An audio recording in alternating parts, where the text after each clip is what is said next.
नमस्कार, आप सभी दर्शकों का बहुत बहुत स्वागत करती हूँ। आप देख रहे हैं जस्ट टीवी। मैं हूं नेहा शुक्ला लेकर हाजिर हूँ स्ट्रेट टॉक। आइए शुरू करते हैं आज का कार्यक्रम। तो एनडीए की सरकार एक ऐसा बिल लेकर आई है जिसका भारी विरोध हो रहा है और 3 बिल वैसे तो लोकसभा में पेश किए गए हैं, लेकिन विवाद 130वें संविधान संशोधन बिल को लेकर है, जिसके तहत प्रधानमंत्री से लेकर मुख्यमंत्री मंत्रियों तक को उनके पद से हटाए जाने का प्रावधान इस कानून में होगा। ये लोकसभा में पेश हुआ है और इसे कहा जा रहा है कि अब जेपीसी के पास भेजा जाएगा।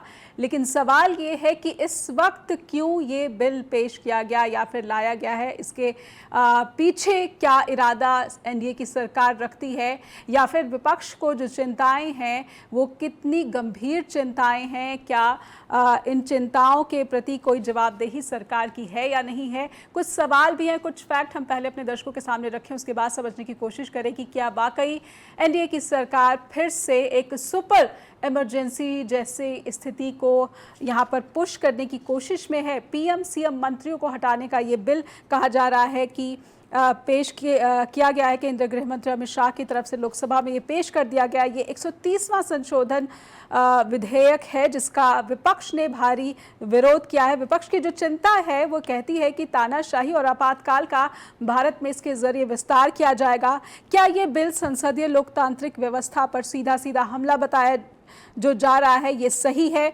भारतीय न्यायिक व्यवस्था में इसके क्या मायने निकाले जाएंगे, इसे कैसे देखा जाएगा? केंद्रीय एजेंसियां जिन पर पहले से ही सत्ता द्वारा दुरुपयोग के आरोप लगते रहे हैं, तो क्या इस तरह के अब दुरुपयोग जो हैं वो बढ़ जाएंगे, या फिर सरकार का इरादा राजनीति में अपराध को बड़ा झटका देने की है? जैसा सरकार कहती है कि व्यवस्था पर भरोसा बनाने की ये कवायद है, अमित शाह कह रहे हैं, सरकार के तमाम चेहरे, मंत्री, सबका यही दावा है। हमारे साथ इस वक्त जो मेहमान जुड़ चुके हैं, आइए उनका स्वागत कर लेते हैं। हमारे साथ जुड़ रहे हैं प्रशांत टंडन है, नई दिल्ली से वरिष्ठ पत्रकार, और हमारे साथ अभिषेक कुमार जुड़ रहे हैं, कॉन्स्टिट्यूशनल इश्यूज एक्सपर्ट। आप दोनों का बहुत बहुत स्वागत करती हूँ। प्रशांत सर, सबसे पहले आपसे ही टिप्पणी लेना चाहती हूँ। ये विधेयक लाया गया है और इसमें जो प्रावधान है ये बहुत ही कठोर किस्म के प्रावधान है। पहले तो आपकी एक टिप्पणी लेना चाहती हूँ कि इस बिल के लाने के पीछे सरकार की जो मंशा है, क्या वाकई राजनीति में अपराधियों को ये झटका है, अपराध का सफाया हो जाएगा इसी के जरिए? जी देखिए, एक तो समस्या है कि राजनीति में अपराधीकरण और भ्रष्टाचार, जी उससे निपटने का तरीका क्या है कि पार्टी ऐसे लोगों को टिकट ना दे। एक बात। दूसरी बात कि मेंबर ऑफ पार्लियामेंट हो या मिनिस्टर हो, उनको कानूनी प्रोटेक्शन, कानून से प्रोटेक्शन केवल संसद के अंदर की कार्रवाई या विधानसभा के अंदर की कार्रवाई में है। बाकी समय उनके वो एक्सपोज्ड हैं किसी भी प्रकार की कानूनी कार्रवाई के लिए। तो अब जैसे प्रिवेंशन ऑफ करप्शन एक्ट है, या जो बीएनएस की तमाम धाराएं हैं, या पीएमएलए की धाराएं हैं, उसमें कोई प्रोटेक्शन किसी नेता को, मेंबर ऑफ पार्लियामेंट को ऐसे नहीं है। जी हम देख चुके हैं किस तरीके से इन्फोर्समेंट डायरेक्टरेट लगातार विपक्ष के पॉलिटिशियंस के ऊपर रेड मारता है, उनके खिलाफ केसेस करता है। अब यहाँ सवाल दो हैं। एक है कि इनकी राजनीतिक मंशा क्या है, और दूसरा है कि इसकी संवैधानिकता क्या है। जी तो अगर आप मुझे थोड़ा समय दें तो मैं दोनों पे थोड़ी सी बात रखता हूँ। बिल्कुल बिल्कुल। जी तो एक तो ये कि इसकी राजनीतिक मंशा सीधी सीधी ये है कि पुलिस राज को कायम करना है। हमने देखा किस तरीके से झारखंड की चुनाव के पहले उनके चीफ मिनिस्टर को, हेमंत सोरेन को गिरफ्तार किया गया। जी यही दिल्ली में हुआ, लेकिन दिल्ली में मुख्यमंत्री ने इस्तीफा नहीं दिया। वो गिरफ्तार हो गए, जेल में रहे, उसके बाद भी मुख्यमंत्री रहे वो। और अब अगर जब ये आ जाएगा तो रोज ईडी, सीबीआई, इनकम टैक्स लोगों को डिटेन करेंगे, जेल में डालेंगे। 30 दिन के लिए डिटेन कर लिया, उसके बाद वो केस कोर्ट में ठहरता है, नहीं ठहरता है, बेल मिल जाती है, बाद में कन्विक्शन होता नहीं होता। लेकिन आपने एक सरकार को डिस्टेबलाइज कर दिया। ये मंशा है तमाम सारे अपोजिशन रूल स्टेट्स के लिए, इनकी मंशा है। आप देखिए, जिसको बहुत पॉपुलरली कहा जाता है कि वॉशिंग मशीन, जी और ये वॉशिंग मशीन में जो अंदर लोग जाते हैं उनके खिलाफ कोई केसेस नहीं होते, उनके जी। केसेस विड्रॉ हो जाते हैं।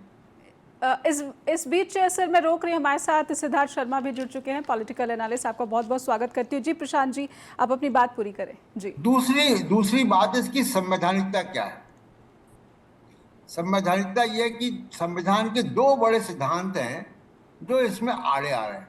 जी एक है फेडरल, भारत का संविधान फेडरल है। आर्टिकल 1 कहता है there shall be union of states. जी भारत राज्यों का एक संघ है। तो ऐसा कोई कानून जो कि राज्यों के अधिकार क्षेत्र को हस्तक्षेप करता हो, उनमें एंट्री करता हो, ऐसा कानून जो है संविधान की भावना के खिलाफ है, जी जब तक कि बहुत आवश्यक ना हो।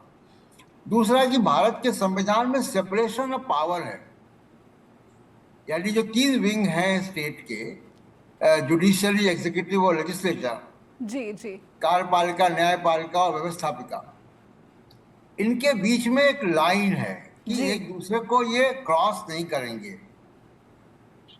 तो अब आप देखिए कि अगर ये बिल पास होता है तो, और ये कानून बन जाता है, जी तो कोई भी जो सरकार है दिल्ली में बैठी हुई, केंद्र में सरकार है, वो विधानसभा में कौन रहेगा, कौन नहीं रहेगा, मिनिस्टर कौन रहेगा, कौन नहीं रहेगा, इसको तय करेगी पुलिस।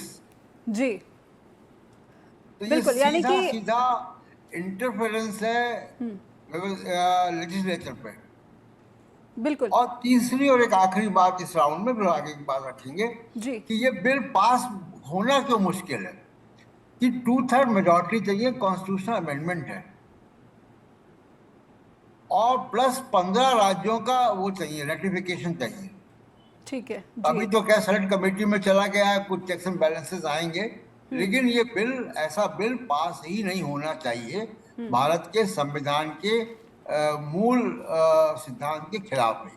जी बिल्कुल बिल्कुल, मैं थोड़ा सा वो भारत के संविधान के जिन अनुच्छेदों के संशोधन की बात हो रही है उसको अभिषेक के जरिए समझ लेती हूँ। अभिषेक जी, आप इस बिल और जिसमें जिन अनुच्छेद के संशोधन की बात हो रही है कि ये अनुच्छेद 75 जिसमें प्रधानमंत्री मंत्रियों की नियुक्ति और जिम्मेदारी की बात है, इसमें अनुच्छेद इस संशोधन की बात है 164 और 239A में संशोधन की बात है। थोड़ा मुझे और मेरे दर्शकों को बताइए कि ये संविधान के अनुच्छेद असल में क्या कहते हैं।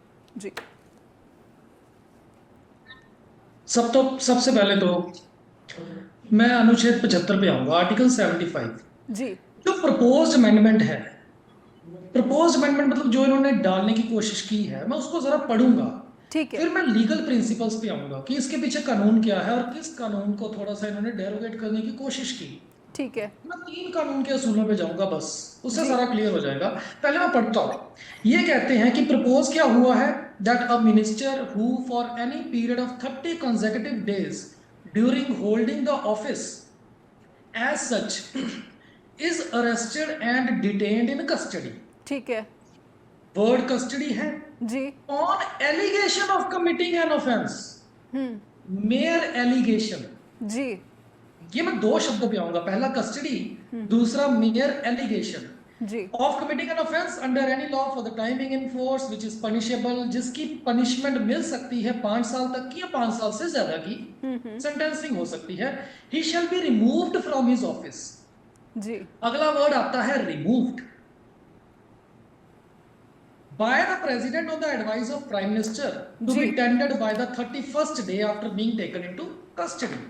मैं जी पहले इन 3 शब्दों पे आता हूं। पहला शब्द है कस्टडी, जी दूसरा है एलिगेशन, तीसरा है रिमूव्ड।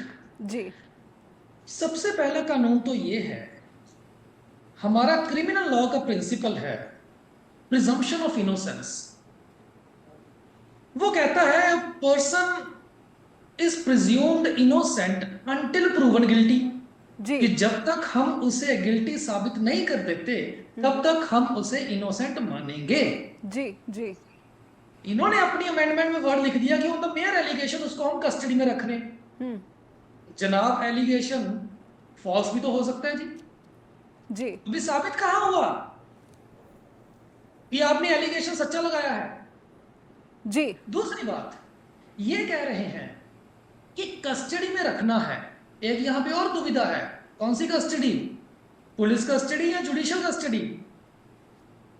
जी पुलिस कस्टडी आ गई या जुडिशियल कस्टडी आ गई, 30 दिन तक हम अगर उसे अंदर रख लेंगे, 31वें दिन लायबिलिटी इंक्रीज हो जाएगी, हम उसे रिमूव कर देंगे। मुझे एक बात बताइए, let us see the practical implications of this law. जी रिमांड पे रिमांड, रिमांड पे रिमांड, रिमांड पे रिमांड, कोर्ट में क्या प्रैक्टिस चल रही है, हमें 10 दिन का रिमांड दे दीजिए जी, जी 10 दिन के बाद इंटेरोगेशन खत्म नहीं हुई, थोड़ी और इंटेरोगेशन करनी है, 20 दिन का और रिमांड दे दीजिए जी। जी रिमांड में 30 दिन खत्म कर देंगे। जैसे ही 30 दिन खत्म किए, रिमांड अभी कंप्लीट नहीं हुआ, 31वें दिन बोलेंगे यू आर रिमूव्ड। जी अब अगला वर्ड आता है रिमूव्ड। अब मुझे ये बताइए, ये वर्ड रिमूव्ड का मतलब क्या है, जस्ट मेयर रिमूवल या डिस्क्वालिफिकेशन? जी क्योंकि अगर हम रिमूव्ड वर्ड को रिमूव की तरह समझते हैं, उसकी इंप्लीकेशंस कुछ और हैं, अगर हम उसे डिस्क्वालीफाई समझते हैं, उसकी इंप्लीकेशंस कुछ और है। बिल्कुल आपने एक डिस्क्वालिफिकेशन वाले जो शब्द का इस्तेमाल किया है, इसको शायद इस बिल पर जब चर्चा होगी तो कुछ निकल कर सामने आएगा। अभिषेक जी, रोकना पड़ेगा, एक छोटे से ब्रेक का इशारा हो रहा है। हमारे साथ सिद्धार्थ जी भी जुड़े हुए हैं कि जब मॉनसून सत्र ही 21 अगस्त तक का है, तो फिर ऐसा लग रहा है कि जैसे सरकार ने हड़बड़ाहट में ये बिल जो है पेश किया है, तो इस आनन फानन और जल्दबाजी के क्या मायने निकाले जाने चाहिए, समझेंगे सिद्धार्थ शर्मा के साथ, लेकिन एक छोटे से ब्रेक से लौटने के बाद। फिर से सभी दर्शकों का बहुत बहुत स्वागत करती हूँ। आप देख रहे हैं स्ट्रेट टॉक और सीधे चलते हैं सिद्धार्थ जी के पास। सिद्धार्थ जी, ऐसा लग रहा है क्या कि ये बिल जानबूझकर जल्दबाजी में लाया गया है? 21 अगस्त तक मॉनसून सत्र है और इससे पहले ये जानकारी तक नहीं मिली थी कि सरकार किसी इस तरह के बिल की तैयारी में है, और रात को जानकारी आती है और सुबह तक ये बिल पेश कर दिया जाता है। आप इसे कैसे देख रहे हैं सिद्धार्थ जी? अनम्यूट कर ले सिद्धार्थ जी, अनम्यूट कर ले।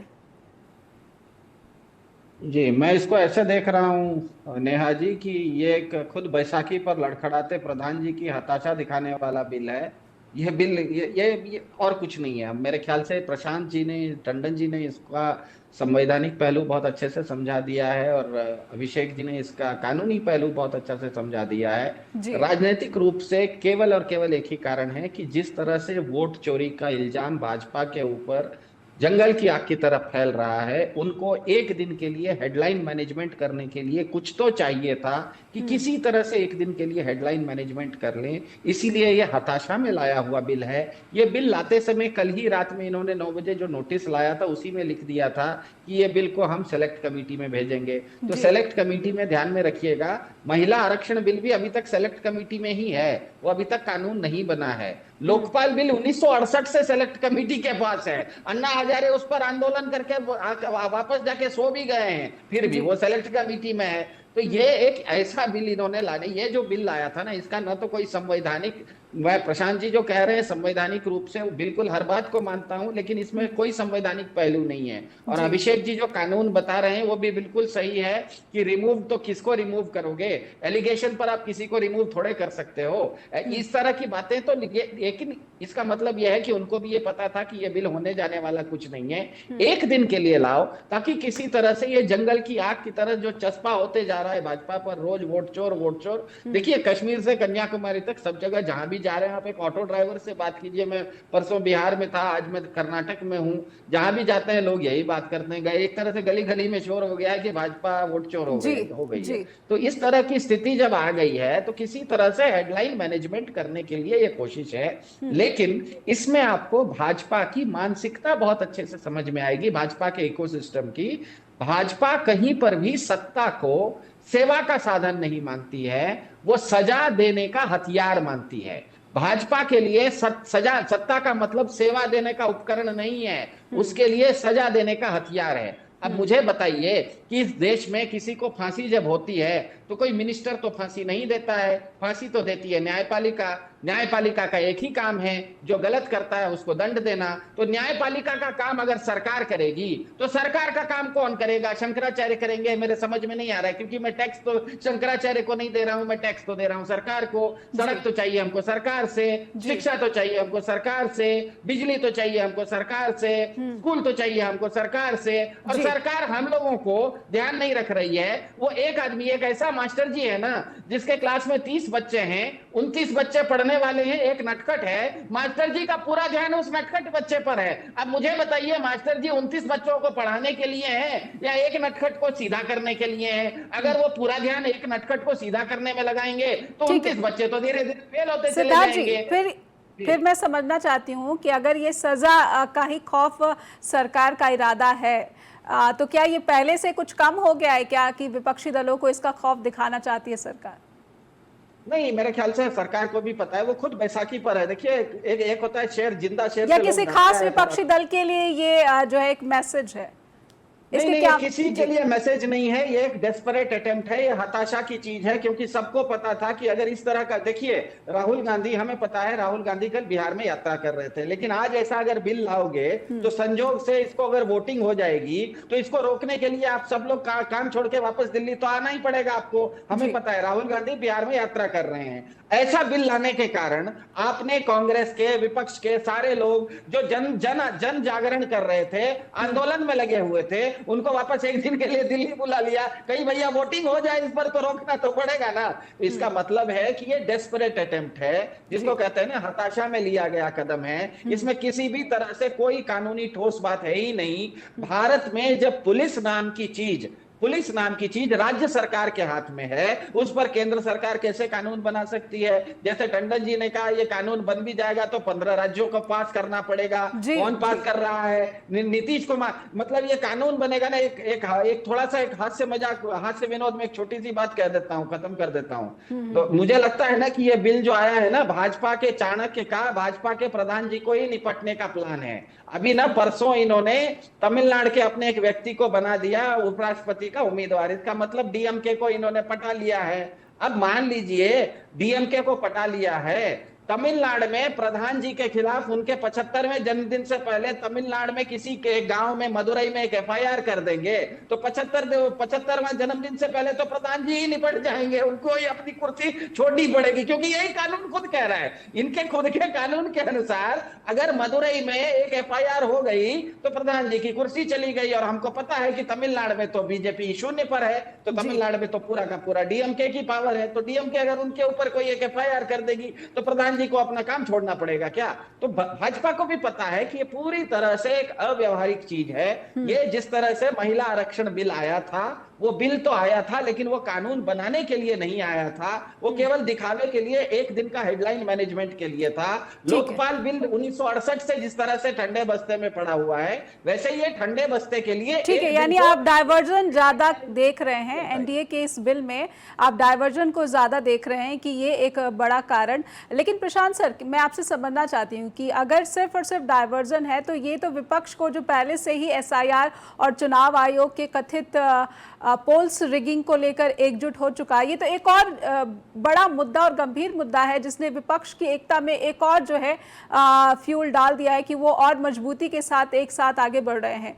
ऐसा नहीं लगता कि ये दाव तो उल्टा पड़ जाएगा, विपक्ष और एकजुट होता नजर आ रहा है? जी देखिए, इंडिया गठबंधन या विपक्ष की एकता की बहुत सारी बातें होती हैं मीडिया में और आप अगर इंडिया और एनडीए इन दोनों को आप कंपेयर करें तो इंडिया गठबंधन की पार्टियां कमोबेश वैचारिक प्लेटफॉर्म पे एक साथ हैं।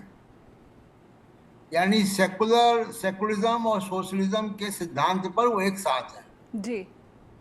चाहे वो तृणमूल कांग्रेस हो, चाहे वो कांग्रेस पार्टी हो, चाहे वो कम्युनिस्ट पार्टियां हो, चाहे वो अखिलेश यादव की पार्टी हो, समाजवादी पार्टी, आरजेडी हो, डीएमके हो, ये पार्टियां वैचारिक रूप से एक प्लेटफॉर्म पे हैं जी।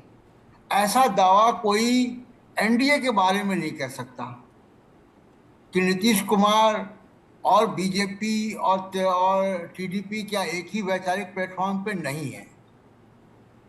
वो फ्लेक्सिबल है, वो यहाँ वहाँ जा सकते हैं।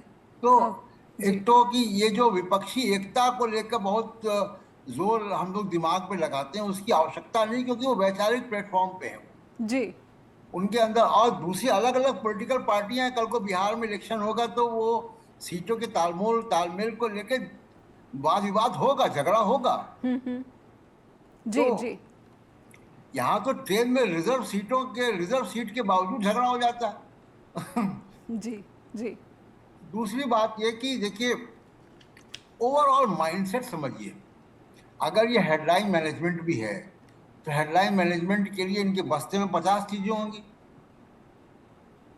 तो यही क्यों निकाला? ये ओवरऑल माइंडसेट क्या? भी आपने एसआईआर की बात की, जी उसके पहले हम खबरें पढ़ते हैं किस तरीके से जो है वो आरक्षण का कि जो वो है बिल है, वो आरक्षण की वैकेंसीज नहीं भरी जा रही हैं। तो ये तमाम बातें एक डायरेक्शन में जाती हैं कि किस तरीके से समाज, मार्जिनलाइज सोसाइटीज को, जो समाज हाशिए पर है सदियों से, जी उसको और धक्का दो। एसआईआर में भी यही हुआ कि लगभग 1 करोड़ लोगों को मताधिकार से वंचित किया जाएगा। 65 लाख को कर दिया है, अभी आगे और होगा। तो जो 65 लाख है उसमें मेजॉरिटी कौन लोग हैं? दलित, मुस्लिम, महादलित, ट्राइबल और ओबीसी। जी ये पूरा एक जो जिसको मनुवाद कहा जा रहा है, यही उसी डायरेक्शन में चीजें जा रही है। इस बिल में भी क्या है कि किसको आप पकड़ेंगे, पुलिस किसको पकड़ेगी? जी पुलिस उसी मार्जिनलाइज सेक्शन को पकड़ेगी। जब ये कानून बना कि कन्विक्टेड 2 साल से ऊपर से कन्विक्शन जिसका होगा उसकी मेंबरशिप चली जाएगी, उसको इलेक्शन लड़ने का 6 साल के लिए बैन हो प्रतिबंध जाए। लग जाएगा उसके ऊपर। जी जी तो इस कन्विक्शन का पहले विक्टिम कौन थे? रशीद मसूद। दूसरे विक्टिम कौन थे? लालू प्रसाद यादव। जी उसके विक्टिम बने आगे जाके राहुल गांधी।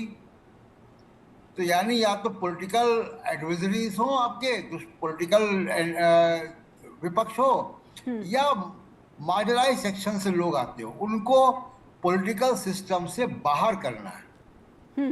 ये पॉलिटिक्स ऑफ एक्सक्लूजन है, ये इसकी मंशा है। दूसरी और एक आखिरी बात मैं कहूंगा कि अगर ये बिल पास होता है, जी आप सोचिए कि कितनी केओस हो जाएगा। अभी आप असम की सरकार को देखिए, हेमंता बिस्वा की किस तरह चल रही है। कभी वो दिल्ली से करण थापर और सिद्धार्थ वरदराजन, 2 बड़े पत्रकारों के खिलाफ एफआईआर कर देते हैं। सुप्रीम कोर्ट उस पे उनको रिलीफ देता है, रोकता है, जी तो जी सुप्रीम कोर्ट के फैसले के बाद दूसरी एफआईआर कर देते हैं। पवन खेड़ा को गिरफ्तार करते हैं, वो हवाई जहाज के अंदर घुस के गिरफ्तार करते हैं। असम की पुलिस जाती है गुजरात में जाके कांग्रेस के एक विधायक जिग्नेश मेवाणी को गिरफ्तार करके ले आती है। तो अगर एक राज्य की पुलिस दूसरे राज्य में जाकर इस तरीके से करने लगेगी, जी सरकारें गिराने का काम, तो इस देश में तो अफरा तफरी मच जाएगी। जी आज आप इसकी सरकार गिराएंगे, कल डीएमके की, जैसे सिद्धार्थ जी कह रहे थे कि डीएमके की पुलिस जाएगी आपको उठा के ले आएगी। सबके पास पुलिस, सबके पास चार्टर प्लेन है।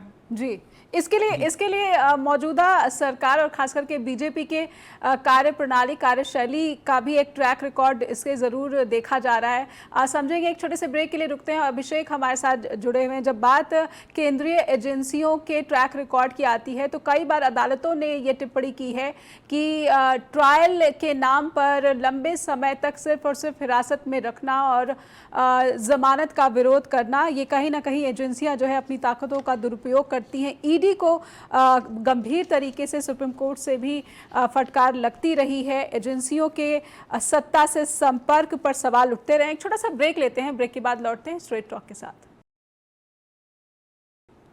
फिर से स्वागत है, आप देख रहे हैं स्ट्रेट टॉक और दर्शकों को अभिषेक जी के पास लेकर चलते हैं। अभिषेक जी, जब बात जनप्रतिनिधि की आती है, चाहे वो मुख्यमंत्री के पद पर ही क्यों ना हो, प्रधानमंत्री के पद पर ही क्यों ना हो, क्या उससे भारतीय कानून जो है वो एक आम इंसान ही अदालत में जब वो होता है तो एक आम इंसान की तरफ से ही उसे तो डील किया जाता है, लेकिन जनप्रतिनिधि का दायित्व तो बड़ा होता है। और शायद ये कह सकते हैं कि चलिए एक शंका, इसका फ़ायदा सरकार को मिल सकता है कि वो जनप्रतिनिधियों में किसी तरीके से जो अपराध है वो उसे झटका दिया जाए और वो इसके प्रति वो अपने पद का दुरुपयोग करते हैं उसे बचे, इसलिए कानून का खौफ पैदा करने की कोशिश है।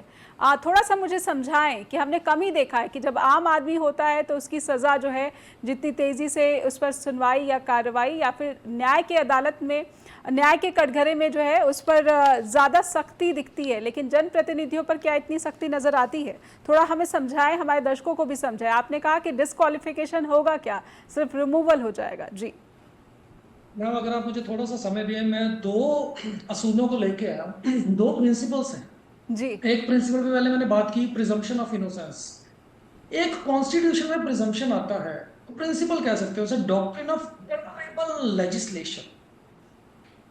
एक रंग दे देना, कोई ऐसा कानून बनाना कि उसे कोई और ही रंग दे देना, उस कानून की जरूरत नहीं है हमें, because already we have sufficient laws in that regard. Okay, we don't need such bills. अभी प्रशांत जी ने एक बड़ी अच्छी बात की जी कि हमारे पास लॉ है कि अगर कन्विक्शन 2 साल से ऊपर की या 2 साल की होती है तो हम 6 साल के लिए डिस्क्वालीफाई कर देंगे। मैं इसे और पॉलिश थोड़ा सा करूंगा। ठीक है। This law is section 8 of representation of the people's act of 1951, जी, जिसमें साफ शब्दों में मैम ऑफेंसेस को भी डिफाइन किया गया है कि कौन कौन से ऑफेंसेस के लिए। मैं थोड़ा सा एग्जांपल्स दूंगा आपको। बिल्कुल, इस सेक्शन में कहा गया कि अगर कोई मंत्री, कोई बंदा कस्टम्स एक्ट में कोई ऑफेंस कमिट करता है, protection of civil rights act में कोई ऑफेंस कमिट करता है, फॉरेन एक्सचेंज रेगुलेशन एक्ट में करता है, एनडीपीएस एक्ट ड्रग ट्रैफिकिंग के एक्ट में करता है, टाडा टेररिस्ट एक्टिविटी में करता है, और कोई ऐसा offence, criminal offence which promotes the enmity between the communities, ये वाला कोई ऑफेंस करता है, या सती प्रिवेंशन एक्ट में करता है, प्रिवेंशन ऑफ करप्शन एक्ट में करता है, प्रॉफिटियरिंग लॉ में करता है, adulteration of food and drugs में करता है, डाउरी प्रोहिबिशन एक्ट में करता है। There is a list of laws ma'am, इतने सारे ऑफेंसेस हमारे पास मौजूद हैं। सेक्शन 8 कहता है इस एक्ट का 1951 का कि अगर इसमें उसको कन्विक्शन होती है, 2 साल या उससे ज्यादा की सेंटेंसिंग होती है, तो he will be disqualified for further 6 years. Ma'am, देखा जाए हमारे पास एक क्लियर लॉ तो है, हमारे पास है ना क्लियर लॉ कि 2 साल से ज्यादा की सजा होगी तो 6 साल के लिए डिस्क्वालीफाई कर दिए जाओगे। 6 साल के बाद you are eligible for the reelection. मैं री इलेक्शन पे आऊंगा, मेरे पास एक बहुत अच्छा पॉइंट है उस पे। जब हमारे पास सफिशिएंट लॉ है तो फिर ये नया लॉ ला के पुराने लॉज की धज्जियां उड़ाने का मतलब क्या है? इस लॉ को देख के लगता है कि ये एक ना ड्रैकोनियन लॉ है, बड़ा डरावना सा लॉ आ गया है जी। पर अभिषेक जी, मैं इसमें एक सवाल और एक चिंता जो सत्ता पक्ष की है वो ऐड कर देती हूँ। अरविंद केजरीवाल का उदाहरण दिया जा रहा है कि उन पर गंभीर आरोप लगे, ब्राइबरी के आरोप लगे, बावजूद इसके वो जेल गए, लेकिन उन्होंने इस्तीफा नहीं दिया। वो जेल से भी प्रशासन की कमान जो है अपने हाथ में थामे रखे। अभिषेक जी, इस पर आपकी टिप्पणी? मैं वही कहूंगा, ये एलिगेशंस हैं, क्या ये साबित हुए हैं? अब मैं आता हूं उस पॉइंट पे जो आपने कहा कि ये एनआईए, सीबीआई, हमारी ईडीज, आईटी, जी, they all are governed by the central government, they are the central law enforcing agencies. बिल्कुल। अब मैम मुझे ये बताइए, मेरा प्रश्न ये है कि कोई भी ऐसी लॉ एनफोर्समेंट एजेंसी जो कि सेंट्रल सरकार के द्वारा चलाई जाती हो, क्या वो अपने ही लोगों को, अपने ही मंत्रियों को अरेस्ट करने की हिम्मत करेगी? मैं आपको एक बात बताना चाहता हूं, you will laugh on that point. इन्होंने लिखा कि सीएम्स विल बी रिमूव्ड, ठीक है, सीएम्स तक ठीक था। इन्होंने ये जो वर्ड लिखा ना पीएम, इससे मैं ये कंक्लूड करता हूं कि ये सिर्फ अपने आप को ऑब्जेक्शन से बचाने के लिए इन्होंने वहां वर्ड पीएम लिख दिया कि लो जी, हमने तो प्रधानमंत्री को बीच में ले लिया। अगर प्रधानमंत्री भी ऐसे कोई ऑफेंस कमिट करते हैं, उन पर कोई एलिगेशन आता है, यानी ये एक साफ यकीनी तौर पर कहा जा सकता है कि भारत के प्रधानमंत्री को 30 दिनों तक हिरासत में रखने की जो है किसकी हिम्मत होगी? बताइए, सवाल ये है कि कौन रखेगा अपने 30 दिन तक हिरासत में? ईडी रखेगी प्रधानमंत्री को? जी, ईडी अपनी रूलिंग पार्टी के मंत्री को रखेगी वहां पे? कभी भी नहीं रखेगी।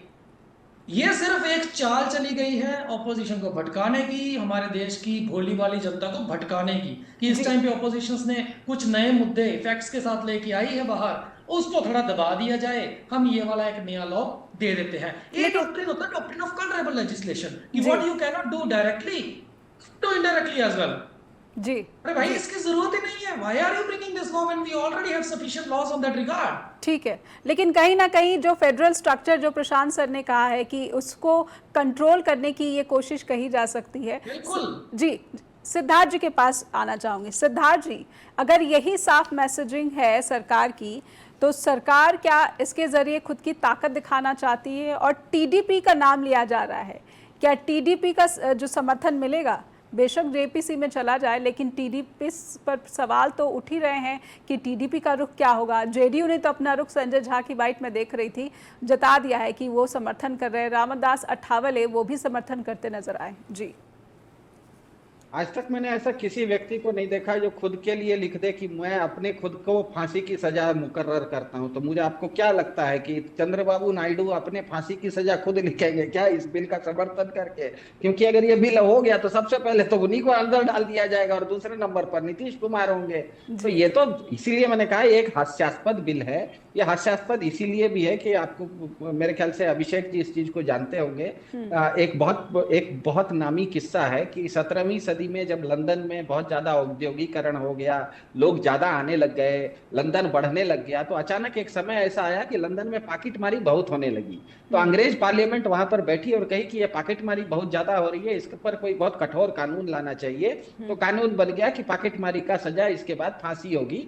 तो पहला बंदा जो उसमें फंसा पॉकेटमारी में, उसको ट्रफलगार स्क्वायर पर इतवार को जिस दिन फांसी पड़नी थी तो फांसी पड़ी गई। वहां बहुत सारे लोग आए। अब संयोग से उस दिन सबसे ज्यादा पॉकेटमारी हो गई क्योंकि सबसे ज्यादा लोग देखने के लिए आ गए। उसके बाद अंग्रेज पार्लियामेंट खुद बैठी और उसने एक टेनेट बनाया कि a law is not a good law if it is not enforceable.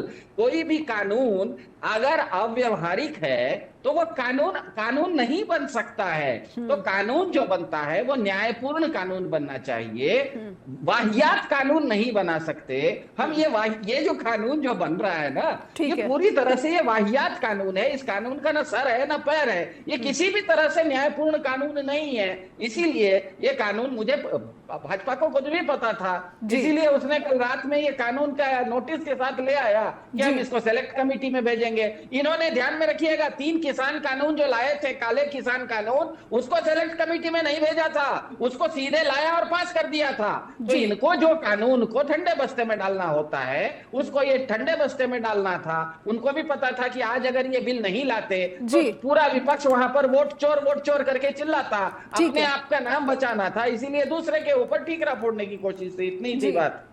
जी, एक छोटा सा ब्रेक लेते हैं, फिर प्रशांत जी से जब लौटेंगे ब्रेक के बाद तो सवाल होगा कि क्या फिर सरकार का मकसद बिहार चुनाव से भी जुड़ा हुआ हो सकता है? क्योंकि जब राजनीति के अपराधीकरण की बात होती है या फिर राजनीति में अपराधियों के जिस तरीके से शामिल होने की बात होती है तो बिहार का काफ़ी उदाहरण दिया जाता है। प्रशांत जी ने उदाहरण दिया है, लेकिन समझना ज़रूरी है क्योंकि विधानसभा चुनाव के लिए जिस तरीके का जोर सत्ता और विपक्ष वहाँ पर लगा रहा है, लेकिन इस वक्त चुनाव आयोग की भूमिका को लेकर जो गंभीर सवाल उठ रहे हैं, कहीं ना कहीं माहौल बनता जो दिख रहा है वो विपक्ष के पक्ष में बनता दिख रहा है। एक छोटा सा ब्रेक के बाद लौटते हैं। फिर से स्वागत है, आप देख रहे हैं स्ट्रेट टॉक और प्रशांत जी के पास दर्शकों को लेकर चलते हैं। प्रशांत जी, सवाल मेरा बिहार चुनाव से जुड़ा हुआ है। बिहार चुनाव को लेकर लगातार सत्ता पक्ष जो है वो आलोचनाओं के केंद्र में है, विपक्ष रैलियां कर रहा है, जैसा कि सिद्धार्थ जी ने कहा कि उनको छोड़कर तो आना ही पड़ेगा जनसभाओं को, कम से कम वोटिंग के दिन उपस्थित रहना पड़ेगा। लेकिन क्या आपको लगता है कि इसके ज़रिए सत्ता पक्ष कोई माहौल बना पाएगा बिहार में? राजनीति में अपराधियों की जिस तरीके से वहाँ पर शुमारी है, इससे लेकर कोई मैसेज जनता के बीच पहुंचाना चाहती है?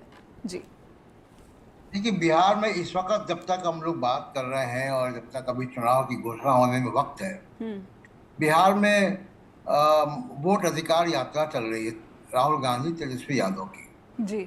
और उस यात्रा को एक बड़ा कंटेंट वो जनरेट कर रही है। मैं वहाँ मौजूद नहीं हूँ, मैं कंज्यूम कर रहा हूँ डिजिटल और सोशल मीडिया में जो आ रहा है जी। और मैं देख रहा हूँ कि उसको काफ़ी ट्रैक्शन मिल रहा है, उसको ट्रैफिक है। राहुल गांधी का वो वीडियो जो प्रेस कॉन्फ्रेंस थी महादेवपुरा की, उसको एक ही रात में 16 करोड़ 17 करोड़ लोगों ने देख लिया था। जी तो उसको ट्रैक्शन मिल रहा है। तो अभी बिहार में आप नया मुद्दा लेके जाएंगे जिसका वोट अधिकार जो है छिन रहा है, उसको और क्या समझ में आएगा। अब सिद्धार्थ जी बता रहे थे, मान लीजिए मैं मार्केट में हूँ और मेरी पॉकेट कट जाए, मेरा मोबाइल खो जाए, तो मुझे उस वक्त और क्या समझ में आएगा। उस वक्त कुछ और समझ में नहीं आएगा मुझे जी कि जो अधिकार बिहार में मताधिकार छिन रहा है लोगों का, अभी वो बहुत बड़ा मुद्दा है। उसको मुझे लगता नहीं कि कोई बड़ी लकीर इस तरीके से खींच पाएंगे। जी दूसरा, एक नेहा जी, हम लोगों को बतौर समाज भी ये सोचना है कि हम लोग बड़ी आसानी से पॉलिटिशियंस को सबसे करप्ट भ्रष्ट कहते हैं। राजनेता का मतलब एक गाली के तौर पे हमारे यहाँ समझा जाता है। डोनाल्ड ट्रंप का 4 इंडाइटमेंट हैं, चार अदालतों से, प्रेसिडेंट ऑफ अमेरिका है वो। जी जी तो पॉलिटिशियन के ही ऊपर क्यों? अब आप देखिए कि जैसे मान लीजिए कि जिग्नेश मेवानी को गिरफ्तार करके ले गए थे, हाई कोर्ट ने उनको बेल दे दी, फटकार लगाई। फटकार से क्या होता है पुलिस वालों का? उस पुलिस वाले पर क्या कानूनी कार्रवाई हुई कि वो दोबारा ऐसा ना करे जिसने कि फ्रिवलस एक FIR किया। जी तो ऐसे 50 उदाहरण आपको मिलेंगे। और जैसा अभी अभिषेक जी कह रहे थे, कानून एक्सेप्शंस पे नहीं बनते, कानून अपवाद पे नहीं बनते। इस देश में कितने 30 मुख्यमंत्री हैं, जी तो क्या सब अरविंद केजरीवाल की तरह जेलों में सरकार चला रहे हैं? भारत के इतिहास के पहले मुख्यमंत्री थे जो जेल से सरकार चला रहे थे। तो एक अपवाद है, ऐसा रोज रोज नहीं हो रहा है। तो अपवादों पे कानून नहीं बनते हैं। और ये पूरी मंशा जो है पुलिस राज को कायम करने की है, ड्रैकोनियन लॉ है, जैसा बाकी हमारे दोनों साथियों ने कहा। और ये हेडलाइन मैनेजमेंट के बियॉन्ड है कि किस तरीके से पॉलिटिक्स को पुलिस के जरिए आप तय करें। जी क्या इसमें जो तमिलनाडु का जिक्र किया जा रहा है कि तमिलनाडु में जो सेंथिल बालाजी इनकी गिरफ्तारी हुई, उसके बाद राज्यपाल ने उन्हें जो है पद से हटा दिया, उसके बाद जब जमानत मिली तो उनको दोबारा से है कैबिनेट में शामिल कर लिया गया, और उसके बाद सुप्रीम कोर्ट ने इसकी निंदा की तो फिर उन्हें फेरबदल के ज़रिए मंत्री मंडल से हटाया गया। क्या इसे भी एक कारण आप मानते हैं जो सरकार हवाला दे रही है कि ये बिल क्यों लाना ज़रूरी हो गया था, क्योंकि करप्ट जो हैं वो पदों पर बने रहते हैं? जी देखिए, कोई ना कोई बहाने तो हैं, लेकिन ये इनके तमाम सारे इस तरीके के ये कोई ठोस बहाना नहीं है। जी बेतुके लॉज इनके पास रहते हैं और ये इस तरीके के ड्राफ्ट बहुत सारे पड़े होते हैं इनको कि आप उठा के ले आते हैं। जी जी और बचना, जैसे अभिषेक जी ने कहा ना कि बचना चाहिए ऐसे कानून जिनकी कोई आवश्यकता नहीं है। जी अब एक कानून है, मान लीजिए कि पतंग है, काइट, जी और वो भी एयरक्राफ्ट एक्ट में आती है। तो टेक्निकली तो मैं अपनी छत से अगर पतंग उड़ाता हूँ तो मुझे DGCA से उसका फ्लाइट प्लान देना चाहिए। जी तो इस तरीके के बेतुके कानून को कानून की किताबों में रखकर उसका अचार डालने से कोई फायदा नहीं, जो कि इम्प्लीमेंट ही ना हो सके। बिल्कुल बिल्कुल। एक आखिरी सवाल अभिषेक जी, जो कानून के स्टूडेंट हैं उनके बीच में इस तरह के बिल को लेकर क्या शंकाएं रहती हैं? क्या उनके सामने हम एक अच्छा उदाहरण प्रस्तुत कर रहे हैं कि संविधान में इस तरह के संशोधन सरकारें लेकर आती हैं तो फिर न्यायपालिका में जाकर वहां पर अपना भविष्य देखने का क्या औचित्य रह जाता है, या फिर क्या एनकरेजमेंट रह जाती है? जी दरअसल बात ऐसी है, जहां तक मेरा जानना है, मेरा विचार है जी, ये बिल ही है जो हमारे लॉ स्टूडेंट्स को बड़ा स्ट्रॉन्ग बनाते हैं। क्योंकि ऐसे बिल जो बड़े फ्रिवलस से बिल आते हैं ना, फिक्सेशियस से बिल आ जाते हैं सरकार की तरफ से कि डेमोक्रेसी की आवाज को दबा दे, ऑपोजिशन की आवाज को दबा दे, ये हमारे स्टूडेंट्स को जो स्टडिंग एज पे होते हैं, जो सीख रहे होते हैं, उनको मजबूर कर देते हैं कि वो मोटी मोटी किताबें उठाएं और वहां से इंटरप्रिटेशन सीखें कि यार ये कानून था क्या और बना क्या दिया गया, हमारे संविधान की स्पिरिट थी क्या और बना क्या दी गई। जी मैंने ऐसे स्टूडेंट्स हम देखे हैं लॉ कॉलेजेस में जिनका दिमाग बहुत ज्यादा चलना शुरू हो गया just because of this present government, क्योंकि ये गवर्नमेंट ने ऐसी धज्जियां उड़ाई हैं हमारे डेमोक्रेटिक सिस्टम की कि हमारे लॉ स्टूडेंट्स मोटी मोटी 3-4 वॉल्यूम्स उठा के कॉन्स्टिट्यूशन की पढ़ने बैठ गए कि भाई साहब कहीं हमारे प्रोफेसर तो नहीं हमें गलत पढ़ा रहे। चलिए, ये सुनकर बहुत ही जी आशाएं जगती हैं कि छात्रों में इस तरह की जो है एक एनर्जी, ऊर्जा देखने को मिलती है। अभिषेक जी, बिल्कुल संक्षेप में समय समाप्त हो। एक छोटा सा पॉइंट मैं दूंगा, लास्ट में इसको कंक्लूड करूंगा।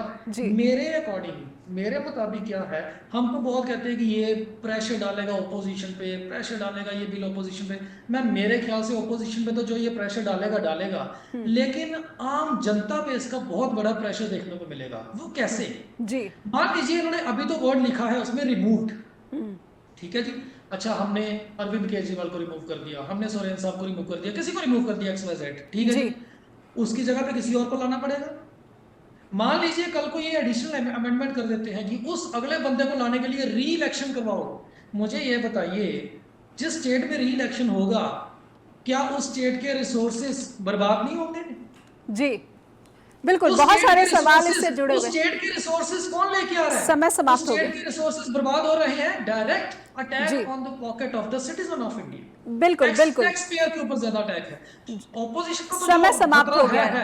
हमारे देश की डेमोक्रेसी को बहुत खतरा है ऐसे बिल से। मैं इसी से कंक्लूड बहुत बहुत बहुत बहुत धन्यवाद करती हूँ अभिषेक जी, आपका भी, प्रशांत सर आपका भी, और सिद्धार्थ जी आपका भी आभार कि आपने समय दिया, स्ट्रेट टॉक के मंच से जुड़े। और दर्शकों से अनुरोध करना चाहती हूँ कि आपका इस पूरे बिल को लेकर जो भी सोचना है, आप जो भी राय रखते हैं, हमें लिखकर पहुँचाइए info@broadcasting.com या फिर neha@broadcasting.com पर भी आप अपना ईमेल पहुँचा सकते हैं। नमस्कार।